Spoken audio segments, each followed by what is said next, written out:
생명은 빛으로. 생명은 빛으로. 오늘 이 시간은 반석교회 강정일 부목사님께서 말씀 증거하십니다. 오늘은 고린도전서 11장 23절에서 26절까지의 말씀을 본문으로 나를 기념하라 라는 제목의 말씀을 전하십니다. 은혜로운 시간 보내시기 바랍니다.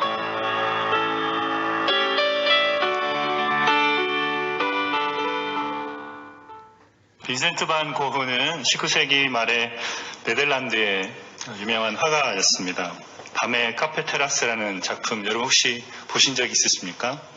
그 작품을 실제로 보면 되게 이렇게 멋진 장면들이 많은데 요즘 사람들이 그 그림을 보면서 그 그림 안에 그 고흐가 예수님의 최후의 만찬을 거기에다 표현해 놨다라고 말하기 시작했어요. 그래서 뉴스에 몇 년 전에 저런 뉴스가 나왔습니다. 고흐는 왜 여기에 최후의 만찬을 표시하고 그려놓았을까요?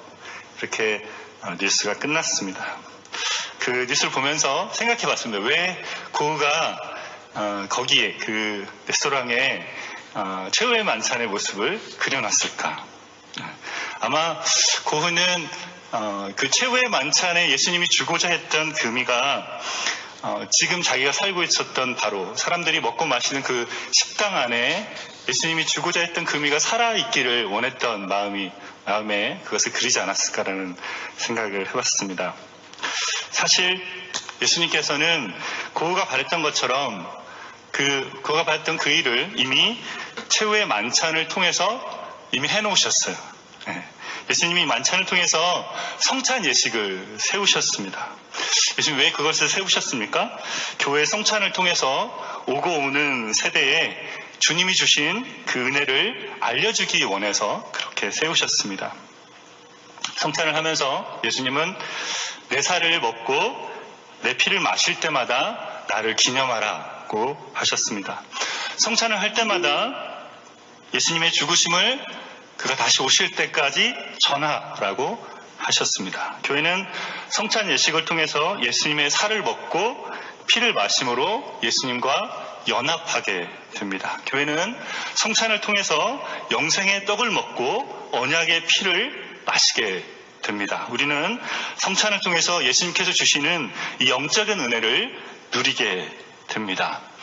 기독교 역사 속에 성찬 예식이 주는 은혜를 놓고 많은 논란이 있었습니다. 초대교회 때는 주님의 살과 피를 먹고 마신다고 해서 믿지 않는 사람들이 기독교인들을 이상한 사기 집단으로 여겼습니다. 쟤네는 사람의 살과 피를 먹고 마신대 이랬어요. 그래서 이상한 야만인이라고 여겼습니다. 성찬의 의미를 이들이 잘 몰랐던 것이죠. 종교교육 때는 이 성찬의 의미를 가지고 여러 입장으로 나뉘었습니다. 가톨릭은 화채설이라는 입장을 가졌습니다. 화채설은 떡과 포도주가 예수님의 살과 피로 실제로 변한다는 것이었습니다. 미사를 드릴 때 떡이 예수님의 살이 되고 포도주가 예수님의 피가 된다는 것이죠. 그것이 예수님의 몸이 되고 피가 되려면 여러분 우리가 성찬을 할 때 그게 실제로 그렇게 변해 있어야 되잖아요. 근데 우리가 성찬할 때마다 보면 그렇게 변해 있는 거 아니잖아요. 그러니까 이걸 받을 수는 없는 거예요.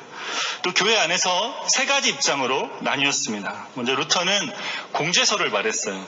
공제설은 예수님의 몸과 피가 떡과 포도주에 함께 임재해 있다라고 말했습니다. 성찬을 할 때 예수님의 몸과 피가 떡과 포도주 속에, 떡과 포도주 곁에, 떡과 포도주 밑에 실제로 함께 한다라고 말했죠.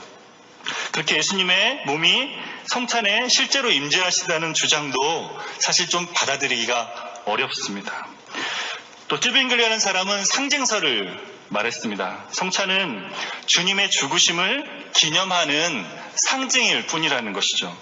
성찬이 지난 일을 기억하게 하는 상징일 뿐 우리에게 직접적인 은혜를 끼치는 것이 아니라고 했습니다.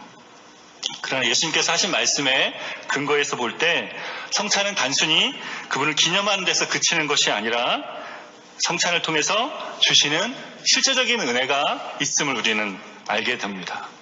그래서 장로교는 칼빈이 주장했던 영적인 임재설을 갖고 있습니다. 그것은 예수님께서 성찬 속에 실제로 임재하시는 것이 아니라 성령님을 통해서 영적으로 임재하신다는 것입니다. 믿음으로 성찬에 참여하는 사람에게 예수님의 공로가 성령님의 능력으로 실제적으로 전달되게 됩니다. 성령님께서 성찬 예식 속에서 임재하셔서 떡과 포도주를 먹고 마실 때에 우리에게 영적인 유익을 주시는 것입니다. 오늘 예배 중에 우리는 성찬식을 가질 것입니다. 특히 오늘 세례와 입교를 예식을 하게 된 사람들은 처음으로 성찬식을 하게 될 것입니다. 오늘은 나를 기념하라는 제목으로 말씀을 통해서 하나님 성찬 예식에 대해서 우리에게 알게 하시는 하나님의 은혜를 함께 나누기를 원합니다. 첫 번째, 생명의 떡을 먹음으로 나를 기념하라 입니다. 23절 말씀을 같이 읽겠습니다. 내가 너희에게 전한 것은 주께 받은 것이니 곧 주 예수께서 잡히시던 밤에 떡을 가지사. 성찬 예식은 주님께서 잡히시던 밤에 제자들과 가진 마지막 만찬을 할 때 시작되었습니다. 주님께서 이 성찬 예식을 친히 만드신 것입니다. 이렇게 예수님께서 이 예식을 정하신 이유에 대해서 이것을 행하여 나를 기념하라고 하셨습니다. 여기서 기념하다는 단어는 아나민 네스코라를 사용하는데 이것은 기억하다라는 의미입니다. 예수님께서 이 만찬을 끝으로 잡히셔서 십자가에 죽으실 것이었습니다. 성찬은 예수님께서 십자가에 살이 찢기고 피를 쏟으시며 죽으신 것이 친히 우리를 위해 몸을 내어주시고 피를 흘려주셨음을 기억하기 위해서 세우신 것입니다. 예수님께서 이것을 기억하라고 하셔서 우리는 성찬 예식을 정기적으로 행하고 있습니다. 이 성찬 예식에서 우리는 무엇을 기억해야 하는 것입니까? 이것을 기억하기 위해서 우리는 이렇게 몸을 내어주시고 피를 흘려주신 것이 무엇을 의미하는지를 알아야 합니다. 여러분, 그것이 무엇을 의미합니까? 첫 번째로 예수님은 생명의 떡을 먹는 것을 기억하라고 하셨습니다. 24절 말씀을 같이 읽겠습니다. 축사하시고 떼어 이르시되 이것은 너희를 위하는 내 몸이니 이것을 행하여 나를 기념하라 하시고. 만찬이 시작될 때에 예수님께서 떡을 가지시고 축복하는 기도를 하셨습니다. 그리고 이것은 너희를 위하는 내 몸이니 라고 하시며 그것을 떼서 제자들에게 주셨습니다. 그냥 떡이었지만 그것은 제자들을 위해 주시는 예수님의 몸이라고 하시는 것입니다. 그것이 그냥 떡이 아니라 예수님의 몸을 먹는 것이라고 하셨습니다. 그 밤에 그 만찬이 어떠했는지 마태복음 26장, 마가복음 14장, 누가복음 22장에 잘 기록되어 있습니다. 근데 여러분, 복음서는 사복음서로 되어 있잖아요. 요한복음은 이 만찬 장면이 빠져 있습니다. 요한복음은 식사 중에 예수님께서 제자들의 발을 씻겨주신 것이 크게 부각되어 있습니다. 요한은 왜 이렇게 예수님이 기념하라고 말씀하신 중요한 이 장면을 빼어놓은 걸까요? 사실 요한 사도는 이미 이것의 의미를 요한복음 안에다가 다 적어 놓았습니다. 요한복음 6장에 보면 예수님께서 물고기 2마리와 떡 5개로 5,000명을 먹이신 이야기가 나옵니다. 이 사건이 너무나 유명해서 사복음서에서 모두 이것을 다루고 있습니다.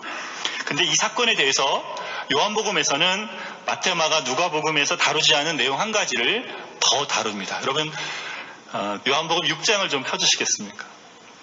저희가 6장을 좀 보면서 같이 말씀을 보면서 나가기를 원합니다. 요한복음 6장에 보면 그날 오병이의 기적을 통해 떡을 먹고 배불렀던 사람들이 그 다음날 예수님께 나왔습니다. 그 밤에 예수님께서는 갈릴리 호수 반대편으로 건너가셨는데 사람들이 호수 반대편까지 배를 타고 열심을 내서 예수님을 따라왔어요. 예수님 넓은 호수인데 여기서 오병이어 기적을 베푸셨는데 건너가셨어요. 이미 그날 밤에.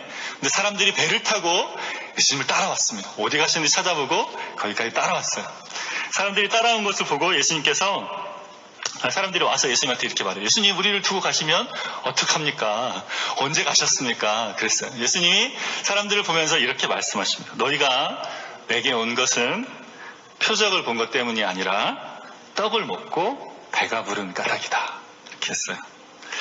예수님은 사람들이 왜 예수님께 나왔는지 그 이유를 알고 계셨습니다. 이들은 표적에는 관심이 없었습니다. 물고기 2마리와 떡 5개로 5,000명, 남자만 5,000명을 먹이신 그 예수님, 그런 놀라운 일을 행하신 그 예수님이 어떤 분이신지를 알고 싶어하는 마음은 사실 없었어요.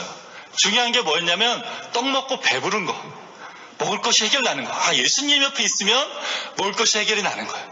예수님 옆에 있으면 내 삶의 필요가 다 채워지는 거야. 이걸 알고 예수님 앞에 나왔다는 것이죠. 우리도 그렇죠.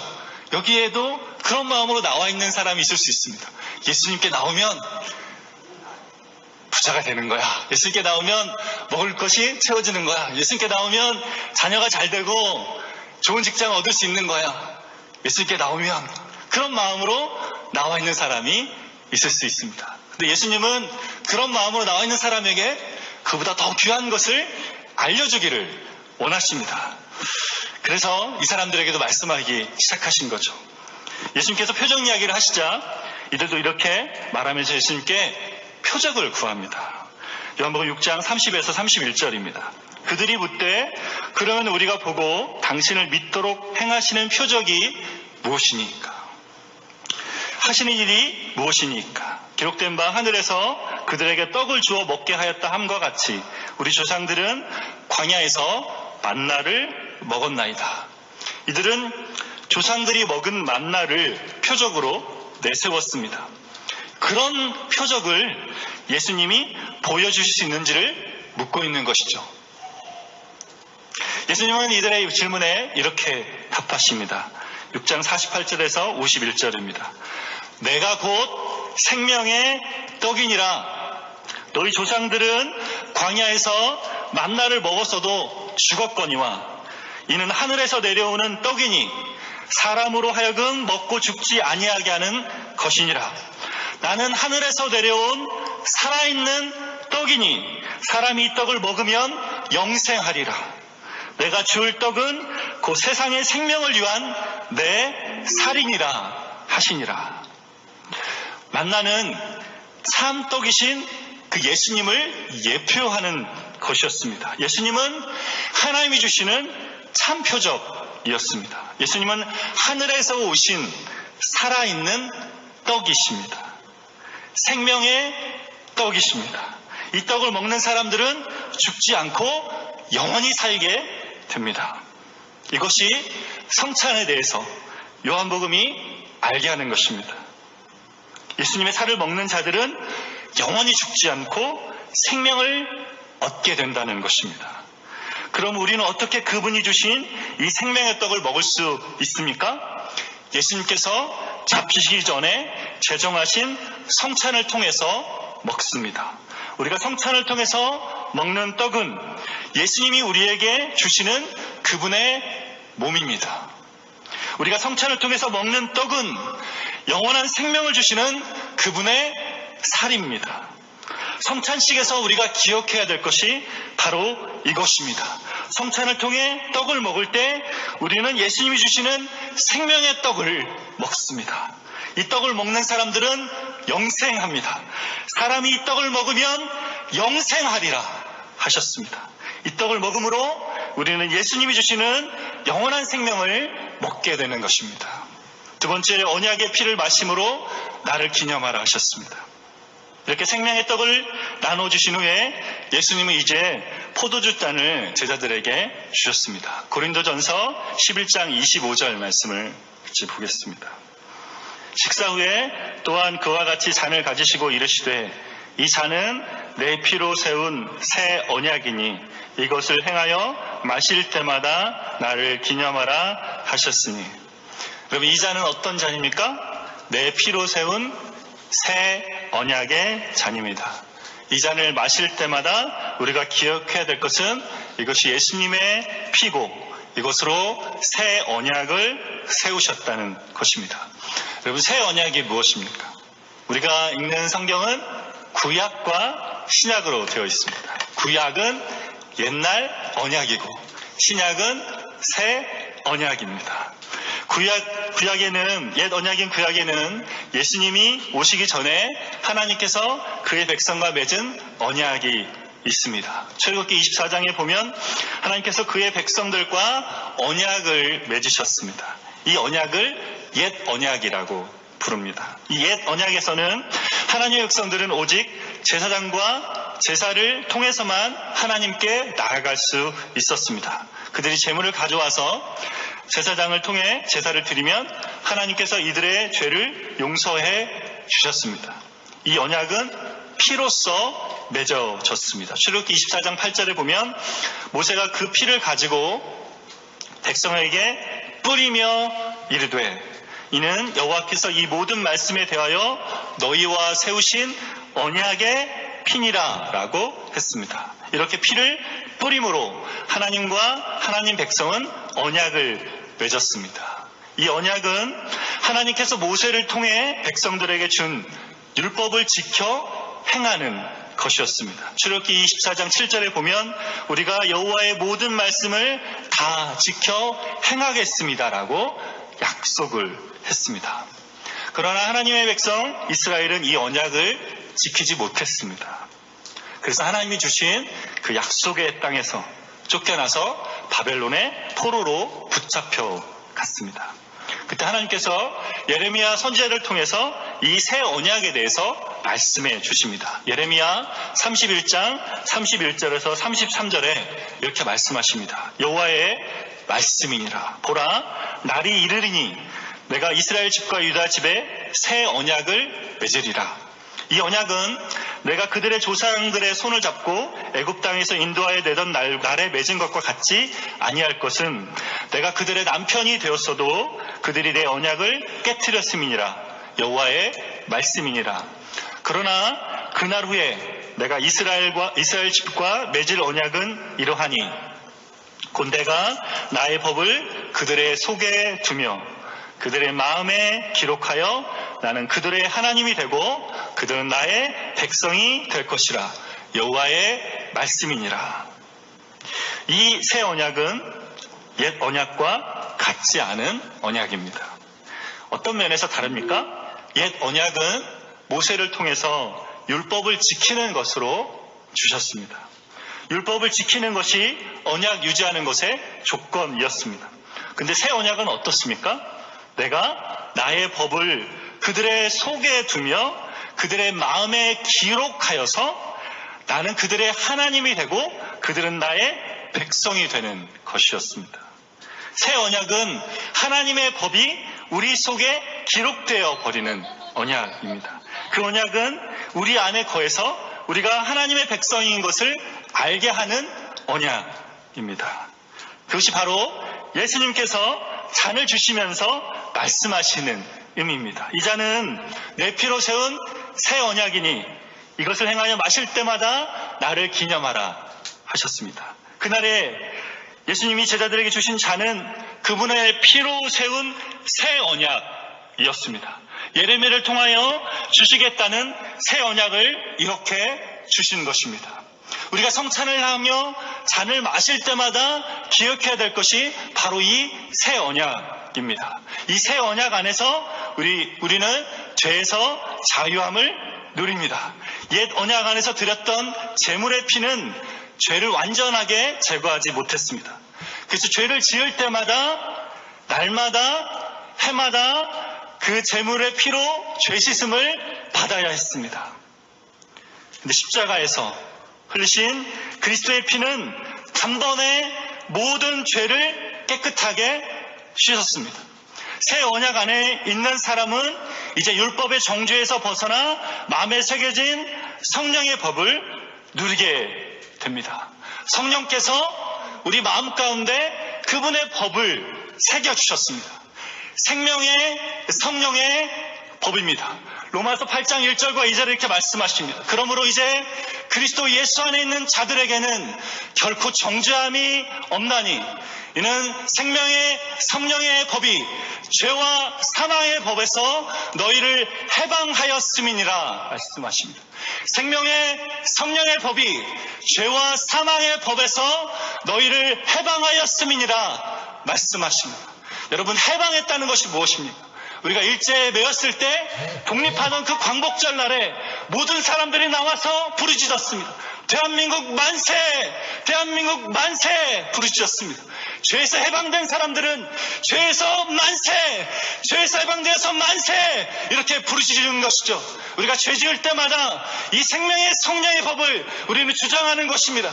거기에 매이지 않고 정죄하는 소리가 들어올 때마다 언약의 잔을 마시는 사람들은 주장하는 것입니다. 나는 예수님의 피로 자유롭게 되었다. 정죄하는 소리들아, 나는 예수님의 피로 자유롭게 되었다. 나는 자유케 되었다. 나는 생명을 얻었다. 더 이상 너는 나를 정죄할 수 없다. 주님이 십자가에서 나를 위해 죽으심으로 나는 자유케 되었다라고 외치는 것입니다. 그 생명이, 그 자유케 됨이 내 안에 주장하도록 선포하는 것입니다. 그 은혜가 우리 안에 주신 새 언약의 은혜입니다. 그것을 기억하라는 것입니다. 그것을 잊지 말라는 것이죠. 새 언약 안에서 우리는 또한 하나님을 아는 자로 살게 됩니다. 예레미야 31장 34절에 이렇게 말씀하십니다. 그들이 다시는 각기 이웃과 형제를 가르쳐 이르기를 너는 여호와를 알라 하지 아니하리니 이는 작은 자로부터 큰 자까지 다 나를 알기 때문이라. 내가 그들의 악행을 사하고 다시는 그 죄를 기억하지 아니하리라. 여호와의 말씀이니라 하셨습니다. 새 언약 안에서 우리는 하나님을 아는 자가 됩니다. 어떻게 알게 됩니까? 성령님께서 우리 안에 거하시며 우리에게 하나님이 어떤 분이신지를 알게 하십니다. 하나님께서 우리를 지으신 분이시며 그분이 우리의 아버지 되심을 알게 하십니다. 우리에게 하나님의 음성을 들려주시며 양은 나의 음성을 듣는다 하셨습니다.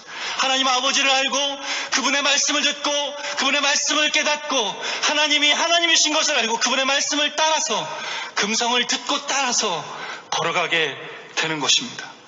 성찬해 주시는 그 잔을 마심으로 우리는 새 언약 안에서 죄사함을 받고 하나님을 아는 자로 살아가게 되는 것입니다.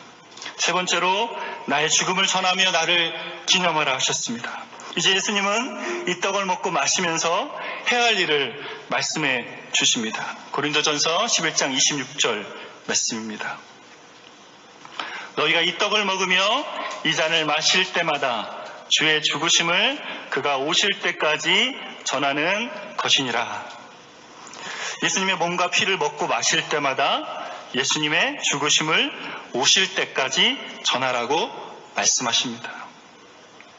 여러분, 우리가 행하는 이 성찬식은 주님께서 이 땅에 다시 오실 때까지 계속될 것입니다. 성찬식을 행하면서 우리가 하는 것은 주님의 죽으심을 전하는 것입니다. 이 말씀은 두 가지 뜻이 있습니다.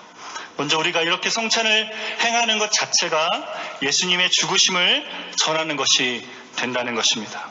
성찬을 행하면서 우리는 예수님의 죽으심이 우리의 죄를 사해 주시고 우리에게 생명을 주시는 것임을 믿고 행합니다. 바로 그것이 예수님의 죽으심을 전하는 것이 되는 것입니다. 또한 이렇게 성찬을 행한 이후에 우리는 삶 속에서 예수님의 죽으심을 전파해야 합니다. 하나님을 알지 못하는 사람에게 생명의 근원 되신 주님을 알 수 있도록 십자가에 죽으신 예수님을 전해야 합니다. 죄와 사망의 무게에 짓눌려 살아가는 사람들에게 예수님께서 주시는 죄사함의 은혜가 무엇인지를 알게 해야 하는 것입니다.